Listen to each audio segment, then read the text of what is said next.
Les amis, j'espère que vous allez bien. On se retrouve aujourd'hui pour une nouvelle vidéo pour le lancement de la collection Les Loufoques. Il s'agit de 8 planches de tampons disponibles dès le 20 juillet sur ma boutique Etsy et sur Ko-fi. Il y a également une petite collection de papier assortie. Les tampons digitaux, vous les recevrez après achat en noir et blanc. Il n'y a pas de version couleur. Pour cela, pour laisser parler votre créativité, laisser parler votre grain de folie pendant cette saison estivale avec cette collection. Ils sont aussi accompagnés chacun d'un sentiment que j'ai essayé d'être unique avec les personnages. N'hésitez pas à vous rendre sur ma boutique. Vous pourrez les acheter à l'unité ou en offre de lancement. Pour réaliser les papiers, je suis partie sur la technique de gel presse avec de la peinture acrylique. Les papiers de la collection empreintes sont des empreintes justement des comment vous expliquer le résultat que j'ai obtenu suite à l'impression des gels presse. Je m'en suis servie pour faire une collection de papier. Donc c'est une collection de papier que je n'ai pas travaillé numériquement. Tout a été réalisé comme vous pouvez le voir avec la technique de gel presse que je suis simplement venue importer, numériser pour que vous l'ayez en version numérique et pouvoir les imprimer chez vous à l'infini. Donc je suis restée sur 4 couleurs principalement. Donc un rose fluo, un jaune fluo et 2 teintes de bleu turquoise, un clair et un foncé qui sont légèrement irisés.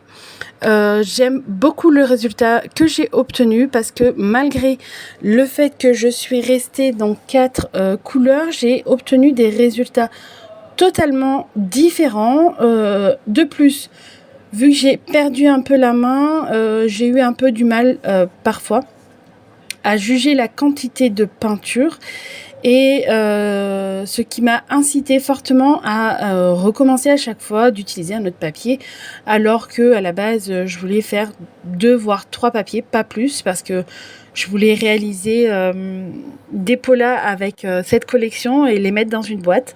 Donc je savais que je n'avais pas besoin d'énormément de papier, j'allais pas en faire 10, 15, 20, vous voyez. J'avais en tête d'en réaliser 2, peut-être 3, mais au final j'en ai quand même réalisé 4, 5, si c'est pas 6. J'ai aussi réalisé des papiers Burke, si je puis dire, parce que j'ai eu un problème à un moment. J'ai eu pas mal de papiers qui restaient accrochés à ma gel presse et j'ai voulu nettoyer ça, mais je l'ai pas fait de la bonne façon, donc ça m'a compliqué la tâche parce que j'ai utilisé du papier trop fin, un papier type imprimante 80-90 grammes et vraiment c'est pas... C'est peut-être, on peut l'utiliser avec la gel presse, mais il faut savoir faire.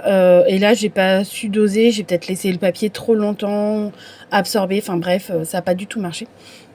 Mais avec le papier que j'ai utilisé, donc le papier Clairefontaine en 250 grammes mix média, nickel. J'ai vraiment pas eu de soucis. Ça m'a très très bien pris la peinture. Ça m'a fait de belles empreintes. Vraiment, je suis ultra satisfaite. J'adore cette technique. Là, je me suis vraiment contentée de lâcher prise, c'est tout. J'ai juste appliqué de la peinture sur ma gel presse, rouloté et passé mon papier, c'est tout. Je n'ai fait rien d'autre. J'ai pas cherché à apporter des motifs avec des pochoirs ou d'autres choses pour marquer, vraiment pas. Parce que je savais que j'avais pas trop de temps à consacrer et en plus ça m'aurait demandé une gymnastique au niveau de mon cerveau pour savoir dans quel sens placer les couleurs, les motifs, tout ça. Ça aurait demandé un peu plus de temps et je me suis dit que j'allais faire au plus simple. Et finalement, j'aime beaucoup le résultat parce que, comme je vous l'ai déjà dit, simplement avec 4 couleurs, on se retrouve avec des papiers quand même totalement différents, mais quand même harmonieux entre eux parce qu'il y a une cohérence dans les couleurs que j'ai utilisées vraiment.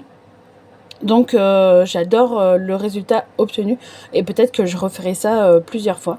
Là j'ai voulu nettoyer ma gel presse avec une couche de blanc, mais j'en ai beaucoup trop mis. Donc vous voyez, je suis obligée d'en décharger sur un papier brouillon à côté.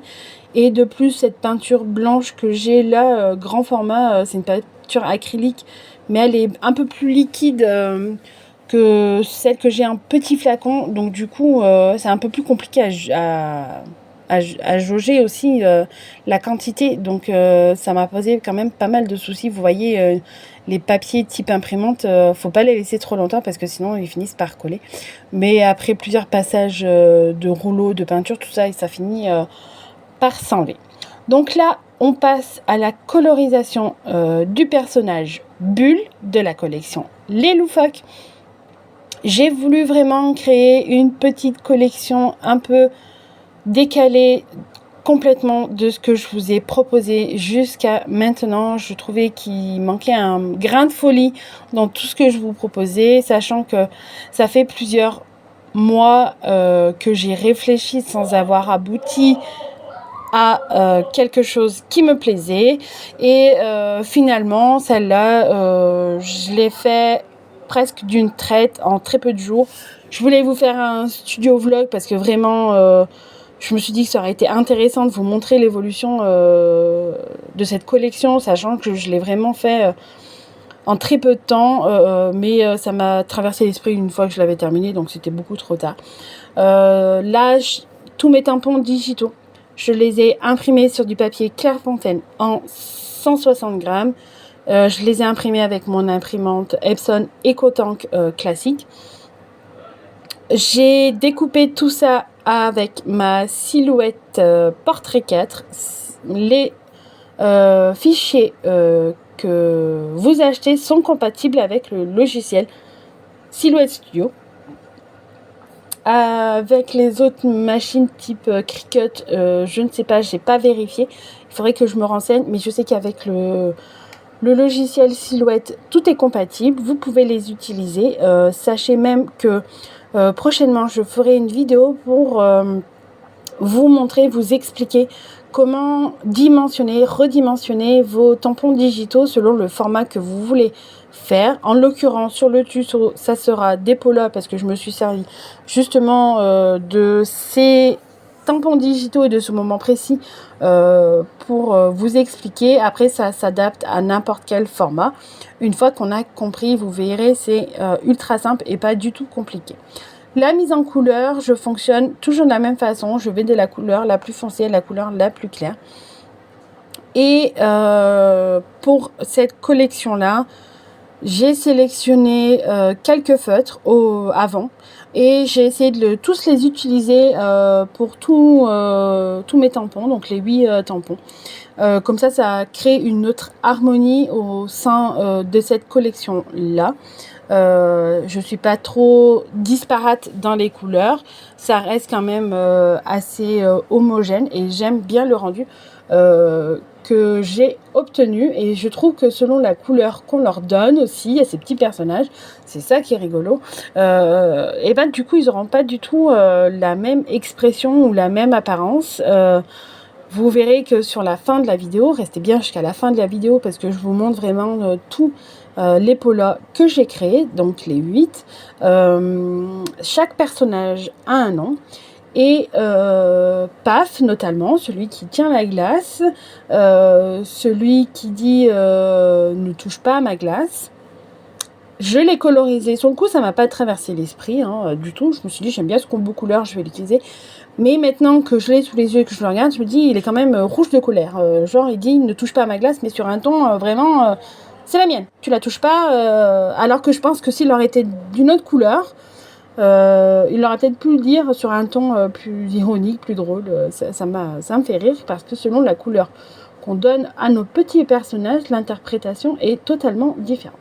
Donc là, je vous montre que j'ai découpé le sentiment. Et là, pour les polas, j'ai découpé mot par mot. Je ne suis pas venue faire un bloc entier pour pouvoir justement adapter au mieux la taille et de ne pas imprimer trop petit parce que sinon je me disais que ça allait faire beaucoup trop petit. Et en faisant bloc de mots simplement, ça aurait été plus facile à adapter. Là, je sélectionne le papier, la zone de papier que je veux. Donc, c'est compliqué à choisir. Ça aussi, quand on aime tous les papiers qu'on a créés et qu'on a une idée plus ou moins en tête, c'est vrai que parmi tous ces papiers, le choix a été dur. Surtout pour démarrer. Pour agrémenter un peu le fond, c'est à ce moment-là que je viens agrémenter avec un pochoir que j'ai créé le fond en fait pour apporter un peu plus de contraste. Donc j'ai essayé de jouer dans le contraste. Donc là vous voyez le fond est plutôt foncé. Donc j'ai quand même utilisé une couleur un peu plus claire. J'ai pas pris le jaune fluo parce que déjà la peinture est plus liquide. Donc j'avais peur que ça file entre le pochoir, dessous le pochoir. Donc j'ai plutôt opté pour un jaune qui s'appelle jaune banane. Donc comme ça on le voit bien, il contraste bien avec le fond et il n'a pas du tout filé avec les pochoirs. Donc j'hésite pas à bien mettre de partout. Vu que j'en avais mis un peu trop, je refais une autre petite zone. Je vérifie que ça suffit amplement. Et j'ai fait cette technique pour tous mes polas. Quand c'était un pola avec un fond un peu plus clair, j'ai pris une peinture de couleur un peu plus foncée et vice versa. J'ai alterné les motifs selon les pochoirs que j'avais. Certains sont disponibles sur Etsy. N'hésitez pas à aller jeter un coup d'œil. Les pochoirs, c'est des produits physiques. Donc, si vous passez commande, c'est moi qui vous les envoie. C'est moi qui les ai créés et c'est moi qui vous les envoie. Donc, vous les recevez par la poste.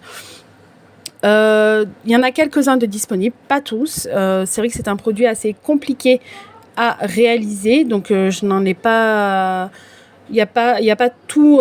Tous ceux que j'ai utilisés ne sont pas tous disponibles sur ma boutique.